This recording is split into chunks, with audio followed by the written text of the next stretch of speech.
Hi everyone, आप देख रहे हैं आरजी इंस्टीट्यूट वन। तो आज की वीडियो रहेगी हिंदी के बहुत ही इम्पोर्टेंट रचनाओं के बारे में। वीडियो रहेगी, इसके एमसीक्यू आने के चांसेस बने रहते हैं, तो इन्हीं के बारे में वीडियो रहेगी। बहुत ही इम्पोर्टेंट रचना रहेंगी ये बोर्ड में आने के बहुत ज़्यादा चांसेस रहते हैं। इन्हीं रचनाओं के बारे में वीडियो रहेगी, बहुत ही इंपॉर्टेंट वीडियो रहेगी। मोस्ट इम्पोर्टेंट ही रचना लिखी गई है इस पर, कई किताबों से ढूंढ कर रचना लिखी हुई है, तो इस पर वेरी वेरी मोस्ट इम्पोर्टेंट रहेंगी रचना हिंदी की। ऐसे इसमें गद्यकाल का विभाजन, ऐसे कभी क्वेश्चन बन जाता है, गद्यकाल का विभाजन से क्वेश्चन बन जाते हैं कभी कभी एमसीक्यू में। तो पूरे एमसीक्यू के हिसाब से ही वीडियो बनाएगी, सही इनसे ही क्वेश्चन बनने के ज़्यादा चांसेस रहेंगे इन प्रश्नों से। तो जैसे वीडियो रहेगी, जैसे जैसे पूर्व भारत हिंदू युग के कब से शुरू हुआ, कहाँ तक है पूर्व भारत हिंदू युग। ये शुरुआत तो 13वीं शताब्दी से 1868 ईस्वी तक रहा था पूर्व भारत हिंदू युग। अब वो तो भारत हिंदू युग की शुरुआत कहाँ से हुई? भारत हिंदू युग की शुरुआत हुई 1868 से 1900 ईस्वी तक। ये भारत हिंदू युग रहा 1868 से 1900 ईस्वी तक भारत हिंदू युग रहा। अगर द्विवेदी युग 1800 द्विवेदी युग है 1900 ईस्वी से 1922 ईस्वी तक। ये द्विवेदी युग रहा था, 1922 तक रहा था द्विवेदी युग। अब फिर छायावादी युग 1919 से 1938 तक चलाते हैं छायावादी युग। वह छायावादी युग सन 1938 से कंटिन्यू चल रहा है। इसे आधुनिक युग भी कहते हैं, आधुनिक काल। अब आधुनिक चल रहा है, 1938 से कंटिन्यू चल रहा है जैसे। अब इनकी रचनाएं मोस्ट इम्पोर्टेंट रचना रहेंगी, सभी रचना मोस्ट इम्पोर्टेंट रहेगा।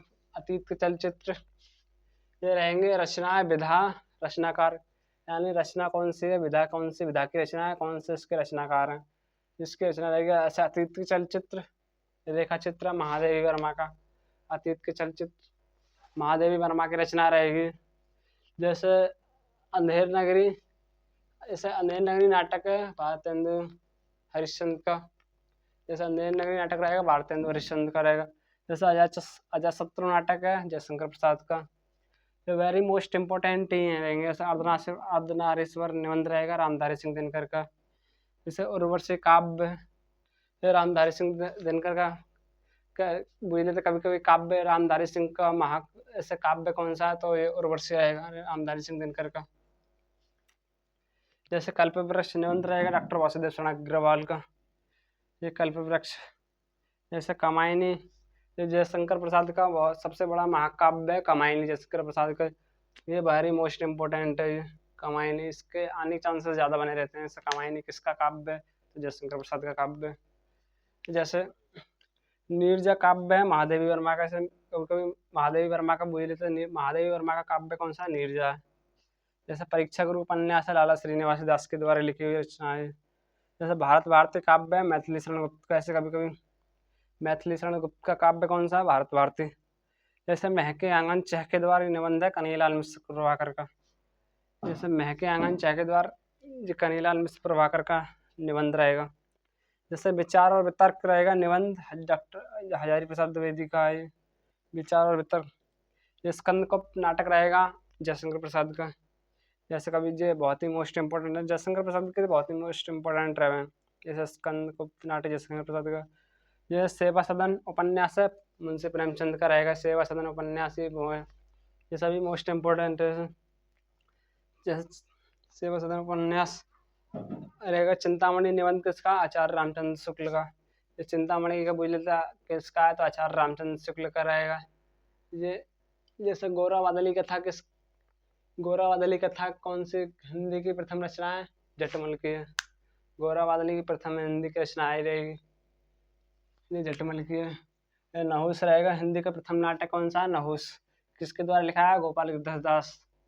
ऐसे बुझ लेता है हिंदी का प्रथम नाटक नहुस किसके द्वारा लिखा हुआ है, गोपाल चंद गिरधर दास। ऐसे क्वेश्चन बन जाते हैं कभी कभी। जैसे परीक्षा गुरु हिंदी का प्रथम उपन्यास कौन सा है, परीक्षा गुरु। किसके द्वारा लिखा है, लाला श्रीनिवास दास। ऐसे कभी कभी बन जाता है हिंदी का प्रथम उपन्यास कौन सा है, परीक्षा गुरु। किसके द्वारा, लाला श्रीनिवास द्वारा। हिंदी की प्रथम कहानी कौन सी है, इंदुमती। इंदुमती किसके द्वारा लिखी हुई है, किशोरीलाल गोस्वामी के द्वारा लिखी हुई है। जैसे हिंदी की प्रथम यात्रा कौन सा, सरयू पार की यात्रा। ये किसके द्वारा लिखा हुआ, भारतेंदु हरिश्चंद्र के द्वारा। ये मोस्ट इम्पोर्टेंट रहते हैं। जैसे इनके ज़्यादा आने के चांसेस रहते हैं, जैसे बहुत ही इम्पोर्टेंट कई किताबों से ढूंढ कर लिखे हुए हैं।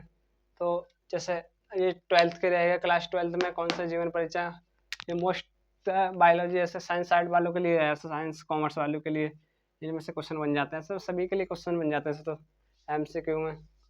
पर ये उन्हीं के पर सभी के हैं इसमें तो। जैसे डॉक्टर वासुदेव शरण अग्रवाल के कौन कौन से रचना है, पृथ्वीपुत्र, वगदरा, डॉक्टर वासुदेव शरण अग्रवाल के। जैसे कन्हैयालाल मिश्र प्रभाकरी कौन से, आकाश के तारे, जिंदगी मुस्काई, ये रहेंगे उनके। जैसे डॉक्टर हजारी प्रसाद द्वारा कौन सा लिखा हुआ है, अशोक के फूल।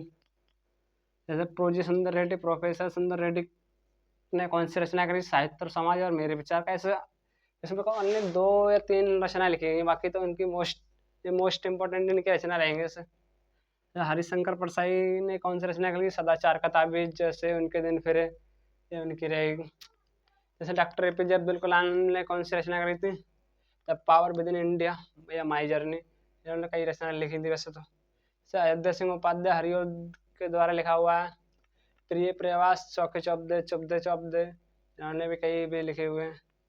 यहाँ तक तो ये गद्य गद्य के हैं, यहाँ से ये काव्य में आ जाते हैं सभी। जैसे अयोध्या सिंह उपाध्याय हरिओद ने लिखा था प्रिय प्रवास, अयोध्या सिंह उपाध्याय हरि प्रिय प्रवास और चौके चौबदे। जैसे मैथिली शरण गुप्त ने लिखा था साकेत, भारत भारती, यशोधरा, द्वापर, ये लिखा है मैथिली शरण गुप्त के द्वारा लिखे हुए। जयशंकर प्रसाद की रचना रहेंगी, जैसे कामायनी, आंसू, लहर, झरना, ये जयशंकर प्रसाद की रचनाएं रहेंगी। जैसे ये सुमित्रानंद पंत ने लिखी युगवाणी, चिदम्बरा, स्वर्ण किरण, ये सुमित्रानंद पंत द्वारा लिखी हुई रचनाएं। जैसे महादेवी वर्मा के हैं यामा, नीरजा, निहार, रश्मि, जैसे रश्मि, निहार, नीरजा, ये महादेवी वर्मा की रचना रहेंगी। रामधारी सिंह दिनकर की है उर्वशी, कुरुक्षेत्र, रेणुका, हुंकार, ये रामधारी सिंह दिनकर के हैं। भारतेंदु हरिश्चंद्र के हैं प्रेम माधुरी, प्रेम तरंग, प्रेम सरोवर, ये भारतेंदु हरिश्चंद्र के हैं। जगन्नाथ रत्नाकर के थे गंगा अवतरण, गंगा लहरी, ये जैसे ये सबसे मोस्ट इम्पोर्टेंट रहेंगे, जैसे बोर्ड की दृष्टि से देखते हुए इनके MCQ आने के चांसेस बन जाते हैं। जैसे ये सभी हिंदी की मोस्ट इम्पोर्टेंट रचनाएं लिखी हुई हैं, वैसे इन्हीं से ज़्यादा क्वेश्चन बनते हैं, ये रिपीटेड बाई हैं, ऐसे हर बार एग्जाम में इनसे आने के चांसेस बने रहते हैं। तो आज के आप इसका चाहो तो आज स्क्रीनशॉट ले सकते हो। तो आज के लिए बस इतना ही, मिलते हैं। Thanks next video, thanks for watching this video.